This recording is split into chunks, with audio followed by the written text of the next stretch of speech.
ध्रुव जी कहाँ चले गए? सूर्य और चंद्रमा की बगल में ध्रुव का आसन डाला गया। सूर्य और चंद्रमा की बगल में ध्रुव जी को बिठाया भगवान विष्णु ने।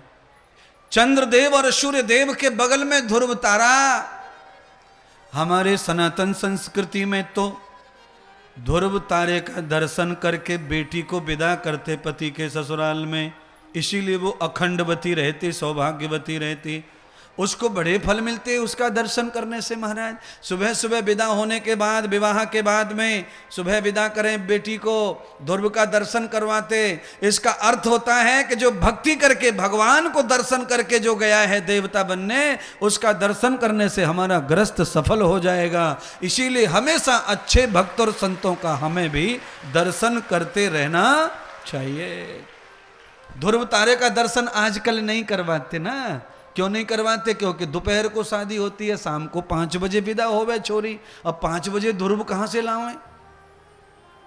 सब उल्टा पुल्टा हो गया खेल। ध्रुव तारा सुबह ही दिखे 5 बजे।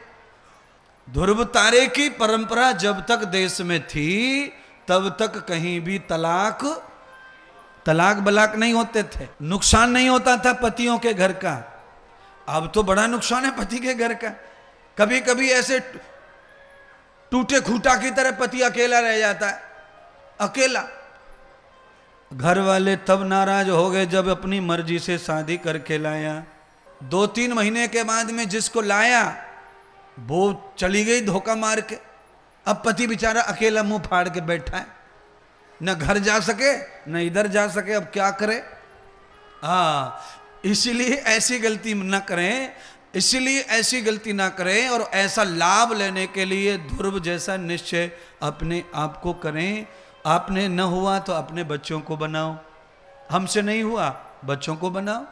मैंने कई लोगों के मुंह से सुना कि महाराज हम पढ़ नहीं पाए इसीलिए हम बच्चों को पढ़ा रहे हैं, रिक्शा चलाते हैं महाराज, पर हम अपने जैसा बच्चों को नहीं रखना चाहते। जैसे तुम पढ़ नहीं पाते हैं, बच्चों को पढ़ाने के लिए जान लड़ा देते हो, ऐसे ही तुम भक्त नहीं बन पाए तो अपने बच्चों को भक्त बनाने में भी जान लगाओ, तब तुम्हें लाभ मिलेगा, तब तुम्हें फायदा होगा। भगवान सुखदेव जी ने राजा परीक्षित को अनमोल वचन सुनाए कथा के। हे राजन, चक्रवर्ती सम्राट परीक्षित, आज ध्रुव जी ने अर्थात मनु जी के पोते ने विष्णु को पाकर पिता के रूप में चंद्रमा की बराबरी कर ली। मनुष्य का जन्म लेके भी देवता के रूप में स्थापित हो गए। मैंने कल क्या कहा था कथा में? अगर तोते का शरीर मनुष्य बन सकता है तो मनुष्य देवता बन सकता है। देवस्य लोकम यथ मूल भक्तिम, देवता बनने का एक ही मार्ग है और वो है पुरुषार्थ करना, परमार्थ करना। सूर्य क्या करता है?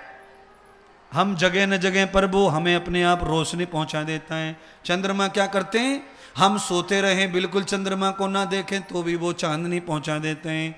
हम पानी पिए न पिए गंगा स्वयं बहती रहती हैं।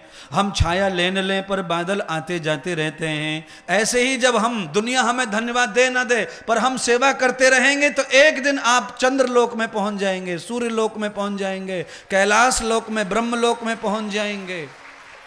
हाँ, सेवा से ये सब मिलता है। निस्सृत सेवा कर रहे हैं देवता, निकंठ सेवा, अखंड सेवा देवता कर रहे हैं। तो देवताओं से ये सीखना है हमको। बंधुओं,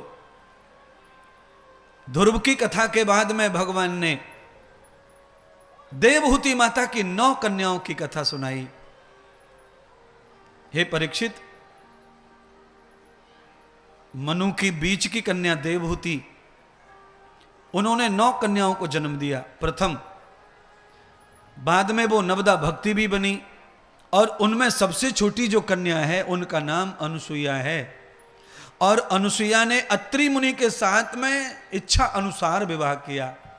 अत्रि मुनि रजोगुण तमोगुण सतोगुण अत्रयी गुणे नाम तर्वोभू, जिन्होंने अपनी साधना और तपस्या से नर्मदा का जल पीकर नर्मदा के किनारे बैठ करके तीनों गुणों को जीत लिया तपस्या से, ऐसे पति को चुना अनुसुईया माता ने।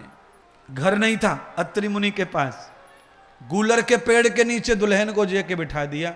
गूलर के पेड़ के नीचे और ये ध्यान करना, पुराने जमाने में दुल्हन को डायरेक्ट घर में नहीं लाते थे, किसी घर में, किसी पेड़ के नीचे, किसी चौपाल पे, कहीं दर्शन, थोड़ा देर रुको, मीठा पानी पिलाओ, फिर दोबारा से गा बजा के लेके जाओ। ऐसी दूल्हा को डायरेक्ट ना ले जाते लड़की वाले के पास में, रुको बगीची में, वहां पर पानी पियो, नहाओ धो, फिर चलो। आप कहेंगे महाराज आपके तो बाल भी सफेद नहीं हुए, पर बात तो बूढ़े बाबाओं की कर रहे हो। बाल सफेद नहीं हुए तो क्या हुआ, बाबा तो हैं ही हम।